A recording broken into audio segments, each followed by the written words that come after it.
20년 동안 갱신 없는 질병상해 치료지원금 들어보셨나요? 보장 범위도 엄청납니다.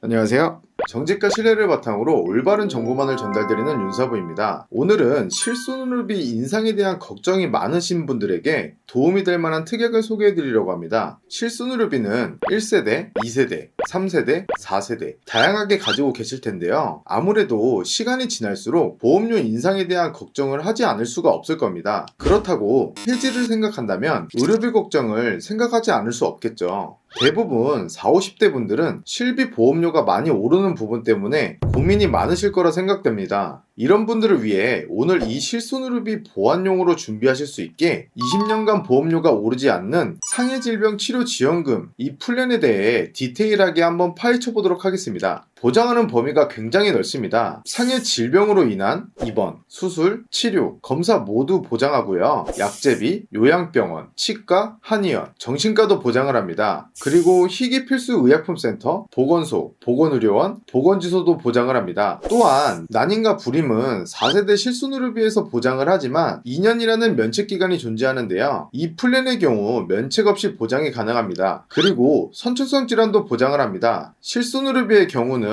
태아 때 가입을 해둬야 보상이 가능하지만 이 플랜의 경우는 출생 이후에 가입을 했더라도 보상이 가능합니다. 마지막으로 가입 전 질병도 보장을 해주는데요. 예를 들어 가입 전 주기적으로 당뇨나 고혈압, 고지혈증 등으로 약을 복용하시는 분들은 가입 이후에도 모두 보장이 가능하다는 겁니다. 보장 범위가 상당히 많이 넓죠. 이 플랜의 경우 면책 조항이 몇 가지 없는데요. 이 부분 빼고는 다 보장은 한다는 겁니다. 해당 플랜의 약관, 보험금을 지급하지 않는 사유를 보면 피보험자가 자기 자신을 고의로 해치거나 보험 수익자, 계약자 등이 고의로 피보험자를 해친 경우에는 보상이 불가하고 전쟁 외국의 무력 행사, 혁명, 내란, 사변, 폭동 등의 사태로 인해 다치는 경우, 그리고 전문 등반, 스카이다이빙, 모터보트 등 위험한 스포츠 또는 직무상 선박을 탑승하여 일하시는 분들의 경우 선박에서 사고를 제외하고는 모두 보상을 하게 됩니다. 이런 부분 빼고는 전부 보상을 받을 수가 있기 때문에 보장하는 범위가 굉장히 넓습니다. 또 다른 장점으로는 감액기간도 없고 면책기간도 없습니다. 하지만 비급여는 보상이 불가능하다는 점도 꼭 알고 계셔야 합니다. 그렇다면 비급여가 보상이 안 된다고 이 상품의 가치가 없을까요?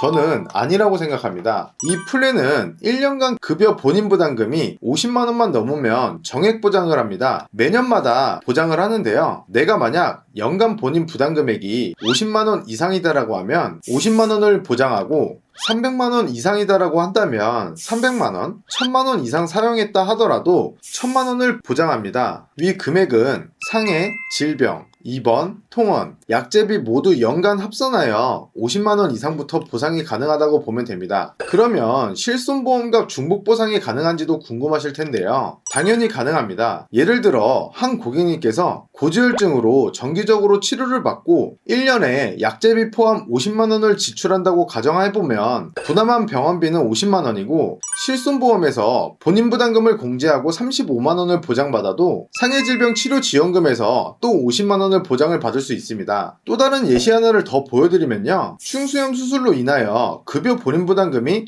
144만 7,505원이 나왔습니다. 이렇게 된다면 실손보험에서 115만 8,004원을 보상을 받고요. 상해질병치료지원금에서 100만원 이상을 썼기 때문에 100만원을 보장받아서 215만 8,004원을 지급받을 수 있는 겁니다. 실손의료비에서만 보상받는 것보다 훨씬 큰 도움이 될 수도 있습니다. 그렇다면 보험에 대해 관심이 많으신 분들은 또 이러한 질문을 주실 수도 있는데요. 법령에 따른 의료비 감면, 국가유공자, 독립유공자 등 의료비 감면, 본인 부담 상한제로 환급받는 금액, 의료급여 기금 환급되는 금액 이런 부분을 환급받게 되면 보상이 안 되는 거 아니냐라는 질문을 하실 수도 있는데요. 하지만 그런 걱정은 하지 않으셔도 됩니다. 이렇게 나라에서도 환급되는 부분은 일절 상관없이 병원비에서 급여 본인 부담금으로 지출한 비용으로 질병상해 치료지원금 보험금 청구를 하실 수 있습니다. 그리고 이 플랜의 경우 경우 건강체 플랜만 있는 것이 아닌 무병역자분들도 가입이 가능하고 내가 기존에 가지고 있던 기약력에 대해서도 약제비로 얼마가 지출되는지 확인해 보시고 50만원이 넘어간다면 정말 이 플랜 도움이 많이 되겠죠? 끝으로 이건 제 개인적인 생각이지만 이 플랜의 지금의 단점은 비급여가 보상 불가하다는 것인데, 다르게 생각해보면 지금은 비급여지만 향후에는 급여로 전환되는 것들이 많아질 수도 있다고도 생각이 됩니다. 보험료도 저렴하게 준비가 가능하니 실손의료비 없이 단독으로 준비하시는 것보다 보안용으로 가져가시면서 활용을 잘 하셨으면 좋겠습니다. 오늘 내용을 보시고 궁금하시거나 이해가 안 되는 부분들이 있다면 위에 보이시는 카카오톡 채널이나 연락처로 문의 주시면 꼼꼼하고 상세하게 상담 도와드리도록 하겠습니다. 다음 영상엔 조금 더 유익한 정보로 찾아뵙겠습니다. 감사합니다.